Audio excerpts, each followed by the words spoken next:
அருட்பெரும் ஜோதி தனிப்பெரும் கருணை అరుట్పెரும் జ్యోతి. ఆ అరుట్పెரும் జ్యోతిని మనము మనలో చూసి అదే మనలో ఉంది అటనే ఆ ఇద్దరు ఒకటే అనే భావనకు మనము అర్థమవుతుంది అనమాట. ఆ అర్థం చేసుకొని అట్లా కనుగొని అర్థం చేసుకొని ఆ దేవదేవుణ్ణి పొంది తానే అతనై నిత్య యవ్వనుడై ఉండొచ్చు అన్నట్లు ఆ రకమైన యవ్వనాన్ని ఆ రకమైన అమరత్వాన్ని మనం పొంది ఎప్పటికీ జీవించవచ్చు అట్లని తెలిపేదే ఈ పద్య సారాంశము. ఆ రకంగా మొట్టమొదటి దారి చూపించిన వాడు నీవే అన్నట్టు కూడా దేవుడు స్వామిని పొగడి ఉన్నాడు. నీ దారిలోనే ప్రపంచం మొత్తం కూడా రాని అందరికీ అమరత్వ విద్య ప్రసాదించబడును అని ఒక గ్యారంటీ కూడా ఇచ్చిండాడు. కాబట్టి మనం నిజంగా అమరత్వం సాధించాలా, మంచి నిత్య యవ్వనులుగా ఎప్పుడూ వెలుగొందాలి, సావు అనేది లేకుండా ఉండాలి. అట్లంటే మనము స్వామి చెప్పిన దారిలో మనం ఏమరా అంటే జీవహింస అటనేది లేకుండా జీవకారుణ్యంలో ఉండి మనం గాని మన జీవితాలని మనం గాని అది ఎప్పుడు వస్తుంది చెప్పలేము. అందరూ అనుకోవచ్చు ఈ జీవితంలో రావాలి, నాకు ఈ జన్మలో రావాలనేసి మనం అనుకోవచ్చు. కానీ మనలో ఉండే చెడ్డ క్యారెక్టర్ని మనం ఇంకా అన్నిటినీ తీసేయలేదు కదా, బ్రాడ్ సెన్స్ అందరిలో వచ్చేయలేదు కదా. ఇవన్నీ ఈ రకంగా జీవకారుణ్యము పెంపొందించుకోవాలి. ఒకడు బాధపడతా ఉంటే ఆ బాధను తానుగా అనుకున్నట్టు స్వీకరించమని అంటే స్వీకరించేదానికి మనకు కెపాసిటీ చాలదు. అది ఒక్క దేవుడు వల్లలాർക്ക് మాత్రమే ఇచ్చినారు. ఉలగిల్ ఉయిர்களுக்கு ఉరుం ఇడయూరెల్లాం వెలగా నీ అడైంది వెలక్కుగా అంటాడు. ప్రపంచంలో ఉండే జీవరాశుల యొక్క బాధల్ని నువ్వే అర్థం చేసుకుని నువ్వే వాటిని గ్రహించి వాళ్ళంతా సంతోషపరచు అంటాడు. అది ఆయన ఆ లెవెల్కి ఆయన ఉన్నాడు కాబట్టి ఆయనకు ఇది చెప్పాడు, నువ్వే గ్రహించి వాళ్ళని సంతోషవంతులుగా చెయ్యి అన్నాడు. కానీ మనం లేదు, మనం ఏమంటే అట్లీస్ట్ ఆ బాధని మనం పొందిన బాధగా అనుకుని అయ్యో బాధపడుతున్నాడే అట్లని ఆ జీవకారుణ్యంతో మనము వీలైన సహాయం చేసి, ఒకవేళ వాడికి ఆ సహాయము వేరే వాళ్ళ ద్వారా పొందేటట్టు చేసి అతన్ని మొత్తం మీద శాంతింపజేసి కొంచెం అతను ఆ కష్టం నుండి వైదొలిగేటట్టు చేయగలిగినదే జీవకారుణ్యము. ఈ రకంగా మనము సంసారంలో మనం ఏం సన్యాసులు కావాల్సిన పనిలా. స్వామి కూడా సన్యాసులు కమ్మని ఎవరికీ చెప్పలేదు.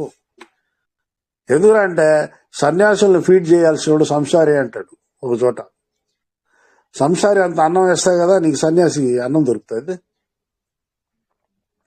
కాబట్టి నువ్వు సంసారాన్ని వదిలేసి అడవికి పోవాల్సిన పనిలా, గుహాలకు పోవాల్సిన పనిలా, ఇవన్నీ ఏం చేయాల్సిన పనిలా. ఆటోమేటిక్గా నువ్వు నీ పని ఏమో అది చేస్తూ ఉండు, జీవకారుణ్యంతో ఉండు. జీవకారుణ్యానికి నువ్వు కొన్ని ప్రిన్సిపల్స్ ఇచ్చున్నాం కదా, ఆ రకంగా నువ్వు పోతే చాలు అన్నట్టున్నారు. కానీ మనం వాటిని అనుసరించేదానికే చాలా కష్టపడతాం. జీవకారుణ్య సచీలత పుస్తకం ఉన్న వాళ్ళంతా దయచేసి దాన్ని చదవండి. దాంట్లో జీవకారుణ్యాన్ని గురించి బ్రహ్మాండంగా వేస్తున్నారు, రాసి ఉన్నారు స్వామి. కాబట్టి ఇది ఈ పద్యంలో ఉండే ఇదనమాట. నెక్స్ట్ 77వ పద్యం. காட்சியும் காணா కాட்சியும் అది తరం ఆక్ష్యం ఆగే అరుట్పెரும் జ్యోతి అంటారు. మనం ఒక వస్తువును లేదా దృశ్యమును కళ్ళతో చూసినా మనసులో పదిలమవుతుంది. దానిని త్వరగా మనం మర్చిపోయినప్పుడు అది కర్ణ దృశ్యము అని చెప్పబడును. అంటే జస్ట్ చూస్తాము, మనసు కొద్దిగా చలిస్తుంది, తర్వాత దాన్ని కొంతసేపు మర్చిపోతాం. కొంత లేదా ఎక్కువ కాలం మనసులో కెలుకుతున్న దానిని జీవ దృశ్యము అని చెప్పబడినది. ఒక 5 నిమిషాలు లేదా ఒక రోజు లోపల మర్చిపోకుండా అది కంటిన్యూ అయింది అనుకోండి, ఒక నెల దాకా, దాన్ని జీవ దృశ్యము అంటారు.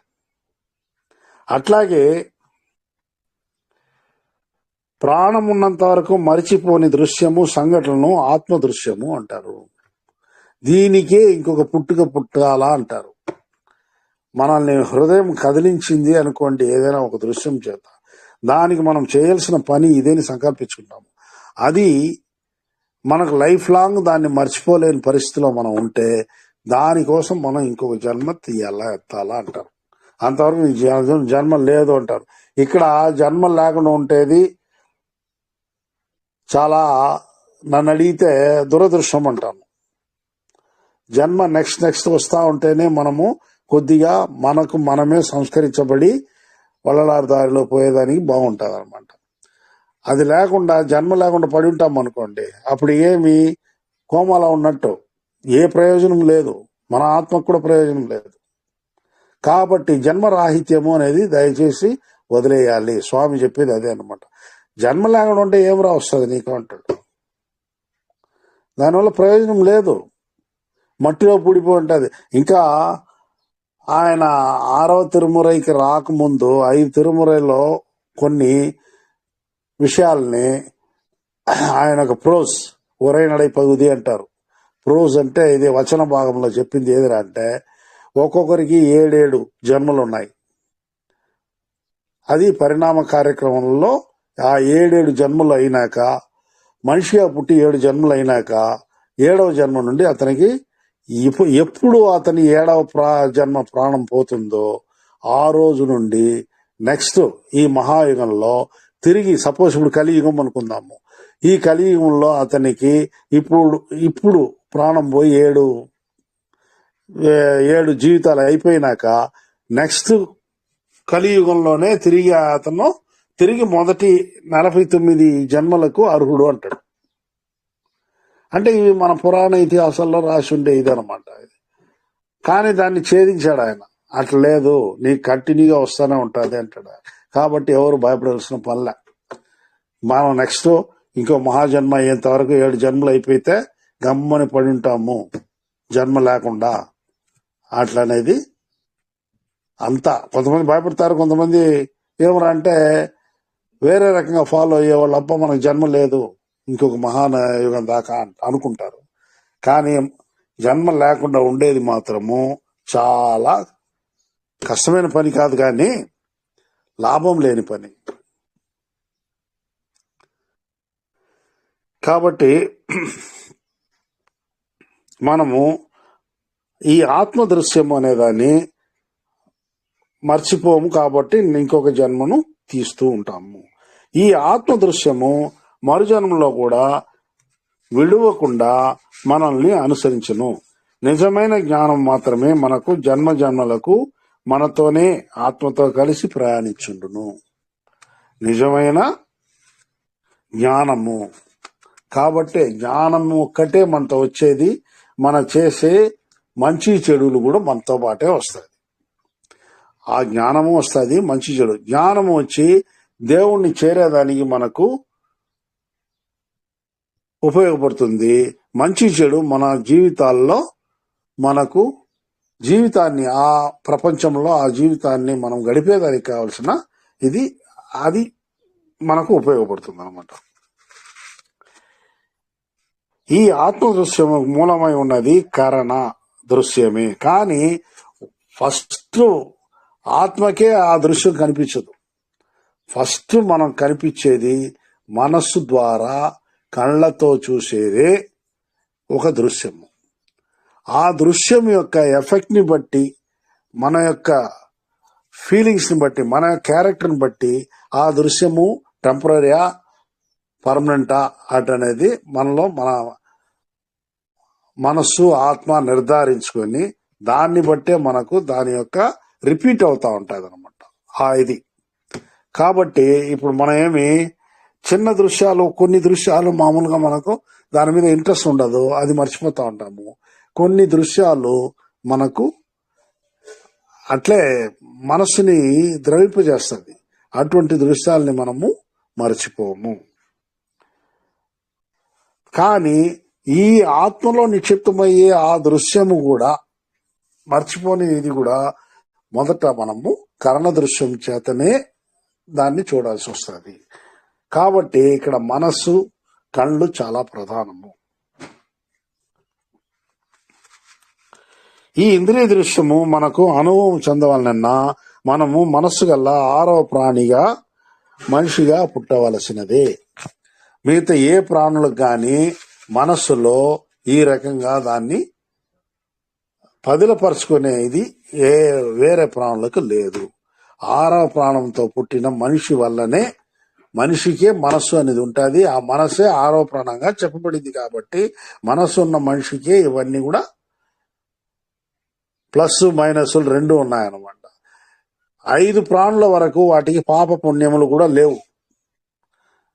దేవుడు ఎట్లా విధించున్నాడో అట్లా దాని జీవితాలు జరుగుతాయి. కానీ ఇక్కడ మనకు 6వ ప్రాణాన్ని, మనస్సు అనేదని ఇచ్చి సర్వ స్వతంత్రాన్ని ఇచ్చిండాడు దేవుడు. మంచి చెడు తెలుసుకోవలసిన మనస్సు, బుద్ధి, చిత్తం, అహంకారం 4 మనలో నిక్షిప్తం చేసిండాడు. కాబట్టి మనం ఏ పని చేయాలన్నా ఆ పనికి మంచి చెడు మనమే ఒక నిర్ధారణకు వచ్చి చేయాలి. అప్పటికి మన పాప పుణ్యాలు లెక్కేసేదానికి ఆయనకు అది ఈజీగా ఉంటుంది. కాబట్టి మనకు మనసునిచ్చి మానవులుగా మనల్ని పెట్టాడు. ఇది ఈ ఇంద్రియ దృశ్యము మనకు అనుభవం చెందవలన మనము మనస్సు గల 6వ ప్రాణి మనిషిగా పుట్టవలసిందే. పైన చెప్పినట్లు జ్ఞాన దృశ్యమును పొంది దాని ద్వారా భగవంతుని కృపా అనుగ్రహమును పొంది ఆపై భగవంతుని వీక్షించినప్పుడు మనకు గోచరించు దృశ్యములు అమోఘముగా ఉండును. ఇంతకు ముందే కూడా చెప్పినాను నేను, లోపల వీక్షించే దేవుణ్ణి చూడాలి అంటే దైవ అనుగ్రహము ఉండాలి. ఆ దైవ అనుగ్రహమును పొందాలంటే మనము జీవకారుణ్యంతో జీవించాలి. ఆ రకంగా జీవించినప్పుడు మాత్రమే మనకు లోపల ఉన్న మన యొక్క ఆత్మ సాక్షాత్కరించును.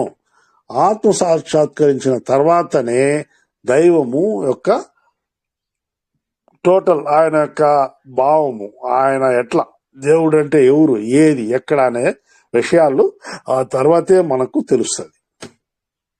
అంతవరకు లోపల చూసినట్టు లాభం లేదు. లోపల చూస్తూ మనము ఏం చేయాలి, జీవకారుణ్య సచ్చీలతను అలవాటు చేసుకోవాలి. ఇట్లా అనుగ్రహం పొంది ఆపై ఆ భగవంతుని వీక్షించినప్పుడు మన గోచరించు దృశ్యములు ఉన్నాయి చూడు, అది అమోఘంగా ఉండును. స్వామివారు కుండలిని శక్తిని పొంది ఆజ్ఞాచక్రం నుండి సహస్రారమునకు వెళ్ళినప్పుడు ఆయన వీక్షించిన అమోఘ దృశ్యములను ఆని పొన్నంబలత్తుల్ అనే ఒక పాటలో ఆయన ఒక్కొక్క మెట్టు ఎక్కినప్పుడు ఆధార చక్రంలో 6, అనాధార చక్రంలో 6, 6, 12 ఉన్నాయి. ఆ 12 దాటి 13వ ప్లేస్ లోనే అరుట్పెరుంజ్యోతి ఉన్నాడు. సహస్రారంలో వెలసి ఉన్నాడు అనమాట. ఆ సహస్రంలో వెలసి ఉన్న దేవుని వద్దకు దాదాపు ఆయనతో పోయి అక్కడ ఎవరు కలుస్తారో వాళ్లకు తర్వాత మరణము అనేది లేదు. ఆయన దాన్ని ఒక్కొక్క మెట్టు ఆ రకంగా అనాధార చక్రముల పైన ఒక్కొక్కటి మెట్టు ఎక్కిన దాన్ని బ్రహ్మాండంగా ఆ పద్యంలో వివరించాడు. ఆయన అక్కడిది మాత్రమే కాదు, మూలాధారం నుండి పోయేది వివరించి ఉన్నాడు అనమాట. కాబట్టి మనము ఆ రకంగా కుండలిని శక్తి అలవాటు కావాలి. మనకు ఆ అలవాటు కావాలి అంటే మనము ఖచ్చితంగా వేరే దారులు లేవు. యోగ విద్య అంతా కూడా లేవు, ఊరికే యోగ విద్య. మనం ఓన్లీ జీవకారుణ్య సచ్చీలతము ద్వారా మాత్రమే, జీవకారుణ్యం చేతనే దాన్ని సాధించగలము. వేరే విధంగా సాధించలేవు. ఆయన దాంట్లో ఒక్కొక్క స్టెప్ చెప్పుకుంటా పోతాడు. ఈ ప్రకారం వీక్షించిన దృశ్యము దాని అనుభూతిని పొంది అందువలన దేవుని ద్వారా పొందు వరప్రసాదము సంతోషదాయకము, నిత్యము, అమరత్వము అని స్వామివారు వివరిస్తున్నారు. అమరత్వానికి దారి అదొక్కటే, కుండలిని ఒక్కటే. స్వామి కుండలిని మాత్రం బ్రహ్మాండంగా సాధించినారు. అదే எட்டும் இரண்டும் ఇయ్యలం ముర్పడియన అట్ట నిండ్రు అరుళియే అరుట్పెరుంజ్యోతి అంటాడు. అగవల్లోనే వస్తుంది. ఇంతకుముందు వచ్చిందా రావాలా తెల్లది గుర్తులా నాకు. ఇప్పుడు ఎట్tum இரண்டும் 8, 2 అంటాడు అనమాట. కాబట్టి ఆ ఎట్టు రెండం అనేది అప్పుడు చెప్తాను, వచ్చి మీద వస్తే, లేకపోతే ఆల్రెడీ చెప్పేసి ఉంటాను. ఇంకా అది రాలేదా? అది చాలా ఈజీ రా అంటాడు ఆయన. ఎవరు? దేవుడు ఈయనకు చెప్పినాయంట. ఎట్టి రండి అన్మన ఇయలు ముర్పడియన అట్ట నిండ్రారుళి అరుట్పెరింజోది అంటాడు. కాబట్టి అది అప్పుడు చూస్తాము. అది టోటల్ కుండలినే. కుండలిని ద్వారా తప్ప దేవుడిని వేరే విధంగా మనము ఆయన్ని కలుసుకోలేము. అది ఆయన బ్రహ్మాండంగా అదే వివరించున్నాడు. ఎట్టు మీరండం అనే దానికి ఇంకా ఇంకొక అర్థం కూడా ఉంది. ఆ ప్లస్ ఊ. చాలా మంది ఆ ఒక్కటే చెప్తా ఉంటారు. ఇది కూడా వేరే గ్రంథాలలో ఇవి వివరించబడి ఉన్నాయి. కాబట్టి ఆయన కుండలిని ద్వారా ఒకదాన్ని ఒకటి దాటిపోయేదాన్ని అన్వయించి నేను చెప్తున్నాను అన్నమాట. కాబట్టి మనము బాగా అర్థం చేసుకొని దేవుడి ద్వారా వలలార్ పొందిన అనుభూతిని మనం పొందాలి అంటే చాలా కష్టపడాలి. వినేదానికి ఈజీగా ఉంటుంది. కానీ నేను కూడా చెప్పేయచ్చు. వేదాల్లో కూడా చెప్పి ఉంటాడు, కుండలిని గురించే చెప్పి ఉంటాడు. తత్వమసి అనేసి, నువ్వే దేవుడు రా, దేవుడే నువ్వురా అనేసి. కానీ అది అనుసరించే విధానం ఇంతవరకు తెలియకుండా ఉండింది. అది వలలార్ ద్వారా తెలిసింది. ఆయన చెప్పిన విధానం ఈజీగా ఉన్నట్టే ఉంది. జీవకారుణ్యం అనేది ఏముంది, బాధపడే వాళ్ళ బాధను పోగొట్టాలా అంటాం. కానీ నిజంగా మనం ఉండి పోగొట్టుతున్నామా? దగ్గరలో పోయి చేస్తున్నామా? కాబట్టి ఆచరించేదానికి చాలా కష్టమైన పని ఇది. ఆ కష్టమైన పనిని మనము ఆచరించేదానికి మొదలు పెడితే అప్పుడు జీవకారుణ్యం ఆటోమేటిక్ గా మనలో పెరుగుతుంది. జీవకారుణ్యం పెరిగినప్పుడు మనకు మన యొక్క ఆత్మ మనకు కనిపించడానికి మొదలు పెడుతుంది. మన ఆత్మను మనం చూశాక మనము హై స్టాండర్డ్కి వెళ్ళిపోయినట్టు లెక్క. ఆ తర్వాత దేవుణ్ణి ఈజీగా చూడాలి. నెక్స్ట్, இன்புறு சித்திகள் எல்லாம் புரிய என்று அன்புடன் எனக்கருள் అరుట్పెరింజోది. ఇన్బురు సిద్ధిகள், జీవరాశులు సంతోషంగా జీవించుటకు కావలసిన సిద్ధులను తనకు అరుట్పెరింజోది ఇచ్చినట్లు స్వామి ఇక్కడ చెప్పుచున్నారు. కొన్ని వరములను దైవము కఠిన సిద్ధులకు ఇచ్చి వారు సంగమునకు ఉనరించిన కీడులను మనం పురాణ ఇతిహాసంలో చదివి విని ఉన్నాము. ఇప్పుడు చూడండి, మనకు రాక్షసులు అని వర్ణించబడిన వాళ్ళంతా కూడా దేవుడి దగ్గర వరాన్ని పొంది, అంటే తపస్సు ద్వారా వరాన్ని పొంది వాళ్ళు సంస్కరించుకోలేదు. వాళ్ళల్లో కొద్దిగా కూడా జీవకారుణ్యం అనేది పెద్దగా ఉండదు. వాడికి నచ్చితే జీవకారుణ్యం అమోఘంగా ఉంటుంది. నచ్చని వాళ్ళంటే వాళ్ళు పరమ చండాలంగా వాళ్ళని ట్రీట్ చేస్తారు. ఇటువంటి వాళ్ళకంతా దేవుడు ఖచ్చితంగా ఆ అమరత్వాన్ని ఇవ్వడు, సిద్ధులు ఏది ఇవ్వడు. కానీ వాళ్ళు ఇచ్చినట్టు మనకు పురాణ ఇతిహాసాల్లో ఉండి వాళ్ళు ఇట్లా చేసినారు, అట్లా చేసినారు, కుట్టినారు, పట్టినారు, చంపినారు అనేసి ఇవన్నీ కథలు అల్లి పెట్టుండారు. కాబట్టి ఈ రకంగా ఇటువంటి దీంట్లో అస్సలు ఇవ్వడు, అంతే. అదే చెప్పాలి. కానీ ఇచ్చినారు అంటే ఈ రకంగా అంతా జరుగుతుంది అనేది మనకు పురాణ ఇతిహాసాల్లో ఉన్న ఇవింత సంఘటనలు మనకు కనిపిస్తాయి, తెలుస్తుంది.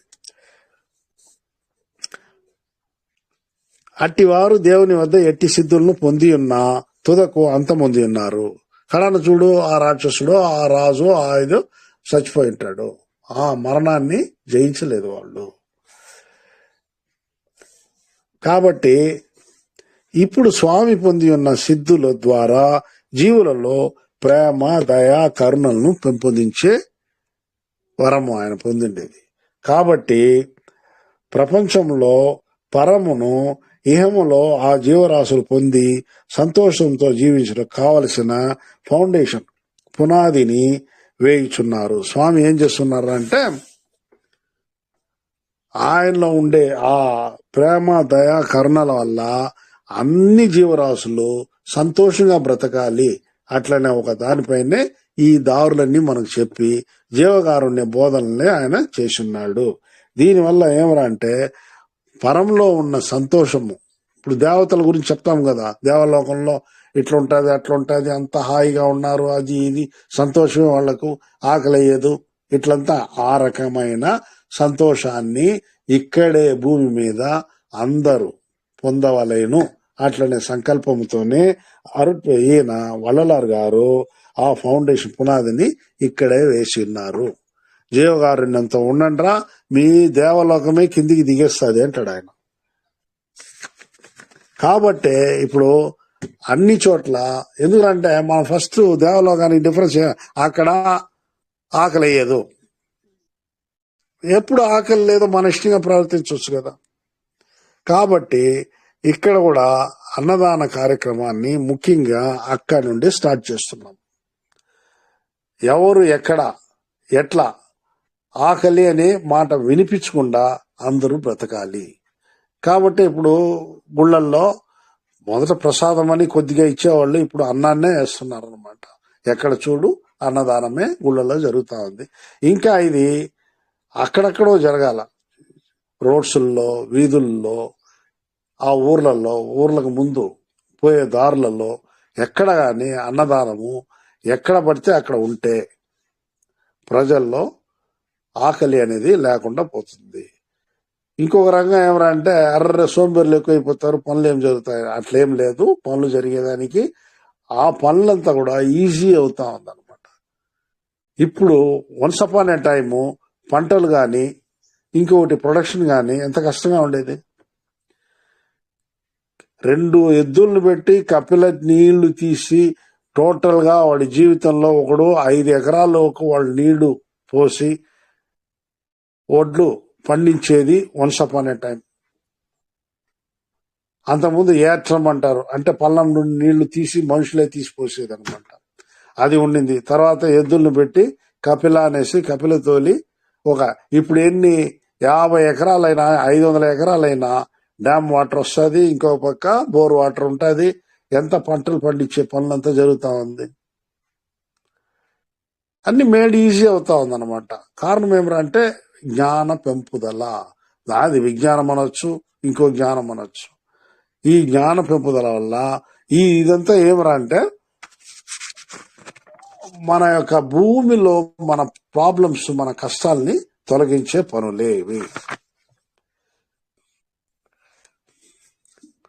ప్రభుత్వ కార్యాలయాల్లో కూడా ఇప్పుడు కారుణ్యం మీద కొందరికి కుంటి గ్రుడ్డి వాళ్ళకి ఉద్యోగములు ఇచ్చుచున్నారు. ఆ ఓసీ బీసీ ఎస్సీ ఆ ప్రమాణికంలో ఇప్పుడు వాళ్ళకు కూడా ఒక్కొక్క పోస్ట్ అట్లా ఇస్తున్నారు.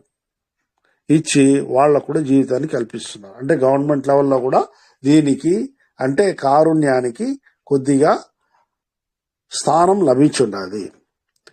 భవిష్యత్ కాలంలో ప్రజలలో కరుణ, దయ, ప్రేమ ఎక్కువగా కలుగును. కారుణ్యంతో కూడిన పనులకు ఈ సంఘమునందు వనర్చుటకు, అందువలన జీవరాశులు సంతోషంగా జీవించుటకు తగిన సిద్ధులను తనకు వసంగి దాని ఫలితంగానే ఇప్పుడు అక్కడక్కడ ప్రపంచం మొత్తం మీద దయా కరుణ మానవాళ్ళలో పెరుగుచున్నట్లు అరుట్పరించేది వరము చేత వల్లలారు ఉపదేశం వల్ల, వల్లలారు చేసే క్రియా కార్యక్రమం వల్లనే ఇప్పుడు ప్రపంచం మొత్తం మీద కారుణ్యము పెరిగిన్నది.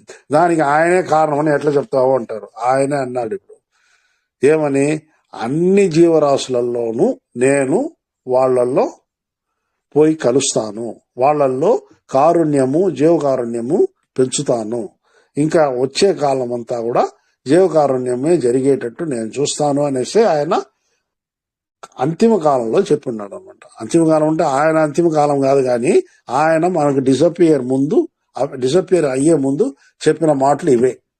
అన్ని జీవులలో నేను కలుస్తాను, దయని పెంపొందిస్తాను, ఈ ప్రపంచము ఆ రకంగా సంతోషదాయకంగా ఉండేదానికి కావలసిన అన్ని పనులు నేను చేస్తాను. అంటే మనలో కూడా ఆయన ఉన్నందువల్ల, ఆయన వచ్చిన తర్వాత ఇప్పుడు ఏమరా అంటే ఆయన పీరియడ్ తర్వాతనే ప్రపంచంలో ఈ దయ ఇవన్నీ ఎక్కువ అయ్యేది. మనం అబ్జర్వ్ చేసి తెలుస్తుంది ఈ చరిత్రని, ప్రపంచ చరిత్రని. కాబట్టి ఆయన చెప్పిన రీతిగా మనము కారుణ్యాన్ని మనం పెంపొందించుకొని జీవకారుణ్య సచ్చీలత అంటున్నట్టు ఇంద్రియ సచ్చీలత, కరణ సచ్చీలత, జీవ సచ్చీలత, ఆత్మ సచ్చీలత. ఆత్మ సచ్చీలత అప్పుడే రాకపోయినా కూడా జీవ సచ్చీలత ఫస్ట్. మనం మానవుల కోసం అన్నట్టు మన సచ్చీలతని మనం పెంచుకునేది చాలా మంచిది. అది చేస్తే అక్కడి నుండి ఒక్కొక్కటిగా మనకు అన్ని సచ్చీలతలు వస్తాయి. ఇప్పుడు పాలిటీషియన్స్ ఉన్నారు, వాళ్ళు సచ్చీలత అంటే చెప్తారు. ఒక గ్రూపు నాకు తెలిసినోడు, వాడు ఈ కష్టాల్లో ఉన్నాడు, వాడికి కావాల్సినట్టు నేను కొన్ని విషయాలు నేను చేస్తాను అని చేస్తాడు. కానీ వాళ్ళల్లో ఏమరా లోపం అంటే అది వచ్చి దయతో కాకుండా వేరే విధంగా చేస్తున్నారు. కాబట్టి వాళ్ళల్లో కూడా ఇది కొన్ని మనం అప్రిషియేట్ చేసుకోవాలి. కొన్ని విషయాలు చేయలేము కాబట్టి వాళ్ళు మనకు పెద్ద అంటే ఋషుల్లాగానో ఇంకొకరిలాగానో కనిపించరు. అంతే, ఇంకే కాదు. పాలిటీషియన్స్ అంటే వాళ్ళు కూడా సేవ చేయాలనేసి వచ్చిన్నారు, కానీ మిగతా విషయాలు వాళ్ళు పాటించరు. కాబట్టి దైవత్వం పొందేదానికి దైవ ఇదే వాళ్ళకి తెలియదు, వాళ్ళకి రాదు. దీని యొక్క ఎఫెక్ట్, దీని పుణ్యఫలము ఎప్పుడో వాళ్ళకు వస్తుంది. అదే అన్నమాట. ఈ రకంగా మనము కొన్ని దయా సేవ దీంట్లోనే మనము ఎక్కువ గడపాలి. ఇట్లా చేస్తేనే మనకు దేవుని యొక్క ఆశీస్సులు బాగా లభిస్తుంది. నెక్స్ట్ స్టెప్ మనం పైకి పోయేదానికి బాగుంటుంది అనమాట. తర్వాత నెక్స్ట్ కి இரவா வரமளித்து என்னை மேலேற்றிய అరవాళియాంతని అరుట్పరించోది. మరణం లేని అమరత్వ జీవితమును మరియు పలు సిద్ధులను తనకు వసంగి తన్ను ఉన్నత శిఖరమున చేర్చి ధర్మచక్రమును తనకు ఇచ్చి ఈ విశ్వంలో ధర్మమును పెంపొందించు అట్లని ఆజ్ఞాపించింది అరుట్పరింజ్యోతి అంటారు స్వామి. ధర్మచక్రంనే నాకు ఇచ్చాడు ఇప్పుడు దేవుడు. ఈ ప్రపంచాన్ని నువ్వు పాలించి అందరినీ సన్మార్గులుగా చెయ్యి అట్లని నాకే ఆయన ఆజ్ఞాపించి ఆ ధర్మచక్రాన్ని ఇచ్చాడు. తర్వాత సెంగోల్ని కూడా నాకు ఇచ్చాడు అంటాడు. ఆ సెంగోల్ అంటే తెలుసు కదా, రాజదండం. అది ఇంకో చోట వస్తుంది, రాజదండాన్ని ఇచ్చింది. ఇక్కడ ఈ రకంగా ఇప్పుడు ఈ ప్రపంచాన్ని పాలించే ఇది మొత్తము నా చేతికి వచ్చిందిరా అంటాడు ఈ పద్యంలో. இரவா வரமளித்து என்னை మేలేట్రియ అరవాళియాంతని అరుట్పరించోది. ఈ ధర్మాన్ని ఈ భూలోకంలో ఈ భూలోకం కూడా అని చెప్పడు, విశ్వవ్యాప్తం చేయమంటాడు ఆయన. ఈ రకంగా இரவா வரமளித்து என்னை మేలేట్రియ, నాకు అమరత్వాన్ని ఇచ్చి నాకు పైన ఒక స్థానాన్ని ఇచ్చి అరవాళియాం అంటే ధర్మాన్ని నువ్వు కాపాడు, నిలుపు, విశ్వవ్యాప్తం చెయ్యి అటని చెప్పినట్లు అనమాట. అరవాళియాంతని అరుట్పరింజ్యోతి అంటాడు ఈ దీంట్లో. నెక్స్ట్ పద్యము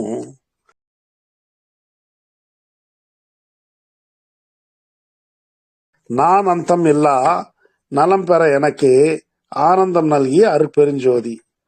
నాన్ అంతం ఇలా, తాను అంతము కాకుండా, నలం పెరనకే నేను క్షేమంగా సంతోషంగా ఉండేదానికి, నాకు ఎనకే ఆనందం నల్గియ నాకు ఆనందాన్ని ఇచ్చిన ఓ అరుట్పరింజ్యోతి. నా ఆనందం ఇల్లా అనగా నేను అంతం కాకుండా అమరత్వంతో సంతోషంగా జీవించినట్లు చేసిన ఓ అరుట్పరింజ్యోతి అని స్వామి వల్లలార్ గారు చెప్పుచున్నారు. ఇంతవరకు పెద్దవారు ఈ శరీరము అనిత్యము కావున దీనిని వదలి మన ఆత్మ పరమాత్మలో కలిగిటయే మోక్షము అని చెప్పి ఉన్నారు. చాలా గ్రంథములలో అంతా కూడా మనకు రాయబడి ఉన్నది. మోక్షం అనగా దుఃఖము లేక ఎల్లప్పుడూ సంతోషంగా ఉంటుటయే. మనము పరమునకు పోయినప్పుడు శరీరం లేక ఈ ఆత్మ ఆ పరమాత్మతో కలిసిపోయిన మనము అన్నది లేదు.